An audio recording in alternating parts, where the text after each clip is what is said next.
have up there, which we call the Comfort Street facility. And we have acquired 4 parcels up there over a period beginning really in the late 1920s. 2 of the parcels closest to Muskegon Street, were really used for wells, drinking water wells, and they're wells into the deep aquifer, the Saginaw Aquifer. We picked up the largest section in 1964 and have used it from 1964 to approximately 1978 as a repository for coal ash, coal and bottom and fly ash. We closed it in 1978. Beginning in the late 1990s, you may be familiar with some of the operation that we undertook at North Lansing landfill. We had a landfill also off of Lake Lansing Road, really, that was also a repository for coal ash. When we were working on that site, we realized that we probably ought to be looking at the Comfort Street site as well, but we started work on the North Lansing landfill site first. We closed that site, or we've been working with the DEQ on closing that site, and after that we started in earnest on the Comfort Street site. And what we decided to do was to remove all the ash from that site and take it to a licensed landfill. We began that process last year in 2009. We've removed roughly, I'd say, about 35%, 35–40% maybe of the ash from that facility or from that repository. And we are taking it to 2 different licensed landfills near Lansing. We expect to be done in about a year and a half maybe. We should be done removing the ash at that time. And when we're done, what we will do is we will backfill that site and put a final grade on it. We're taking a slightly different approach there than we did at North Lansing. At North Lansing, we put a major slurry wall around our ash pit, or the waste site. The slurry wall is an impervious clay layer, and it's a more or less permanent layer that stops water from flowing back and forth, so it stops contamination. That slurry wall is about 100 feet deep. It's keyed into an impervious layer of shale on the bottom. It's just like the bathtub, so water can't seep in or seep out, and it contains whatever ash is in there. We took a little different approach here at Comfort Street, deciding to remove it because trying to put a 100-foot wall, 100 foot deep, maybe 8 foot across, next to the river would not be a wise thing to do. It's probably a recipe for disaster, and should there be a flood or should the river change course, of course we'd be vulnerable for a washout. So instead we decided to remove the ash. We removed it, and we're in the process of removing it now. That's sort of the status. We expect to be done again in about 1 year to 18 months at the most.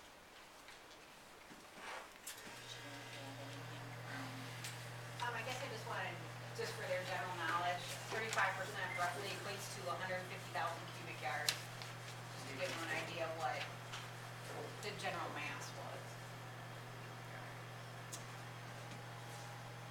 And from the health department's perspective, did you want to? From the health department perspective, we are heartened that the fly ash, coal ash, fly ash, is being removed.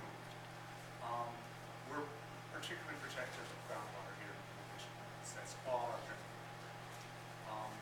Besides having them monitored, they're not being removed because there's some monitoring problem that I'm aware of. It's just upcoming EPA regulations are changing will change the world of coal ash and how to deal with it. And Board of Water and Light is proactively removing the stuff. The ash itself is not much of a hazard in and of itself. You take a handful of ash, we're not talking about a big hazard here. We're more concerned if you have 150,000 cubic yards of it sitting in a place. And what happens when water percolates through it? That's our concern here in mid-Michigan. It's not the ash per se itself. Your road dust is more hazardous by far. It's how much is sitting there for how long and what conditions. Just to reinforce what you said is that we sort of, we pump, treat, and distribute about 8 billion gallons of drinking water every year here in the Lansing community. And we distribute drinking water for customers from Delta Township to Meridian and East Lansing on Delhi on the south, Lit to the north, were very protective of our drinking water. And so we undertook this project voluntarily on our own, understanding that there's potential here for contamination. Although it's a slight potential, bearing in mind that any contamination takes place at a depth that is above the shale aquitard, or the shale layer that is a barrier between upper water, groundwater, and the reservoir from which we draw our water, the Saginaw aquifer. We have not detected any type of contamination in the Saginaw aquifer from which we draw water, and we test it regularly. In saying you test it regularly, what does that mean? Is it every 6 months, a year? I mean, Quarterly. Quarterly. Quarterly. Okay. Anything else you'd like to add? Anything you'd like to add? What I'd like to do now is open it up to the public for questions.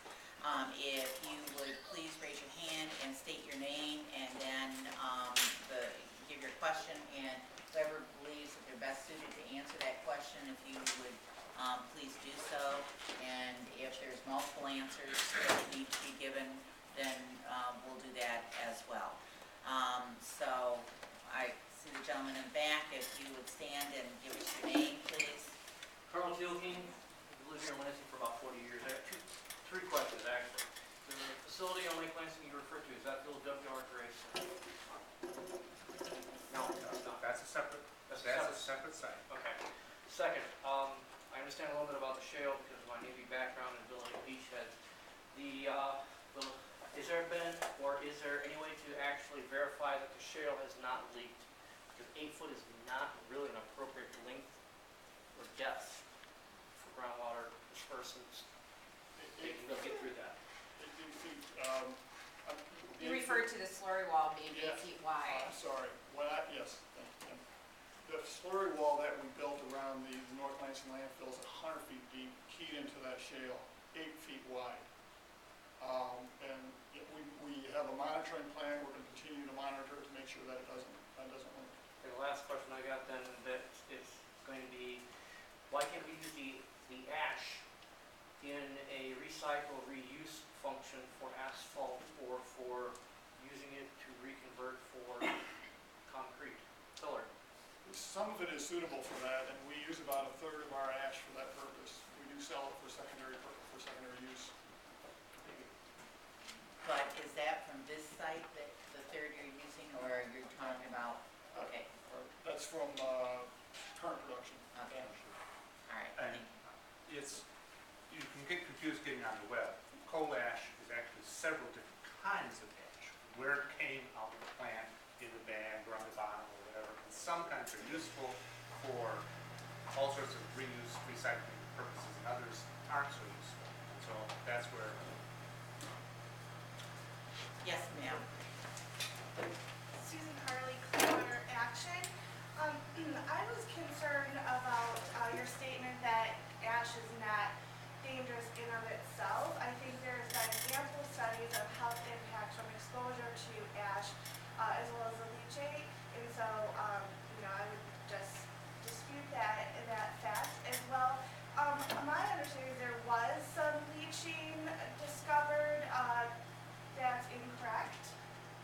There's been no water contamination found from this site. Could you be more specific, leaching found where?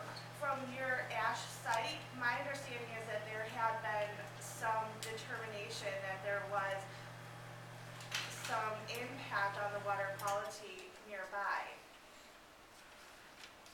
Perhaps you could refer me to a site, the North Lansing or the Comfort Street?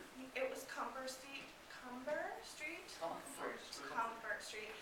That was my understanding. I believe it had been reported in some local publications, and so I was hoping to find more information from the DNRE about potential leaching. Additionally, what caused your desire to move the ash site beyond the federal regulations upcoming, and where are you taking it? Is that site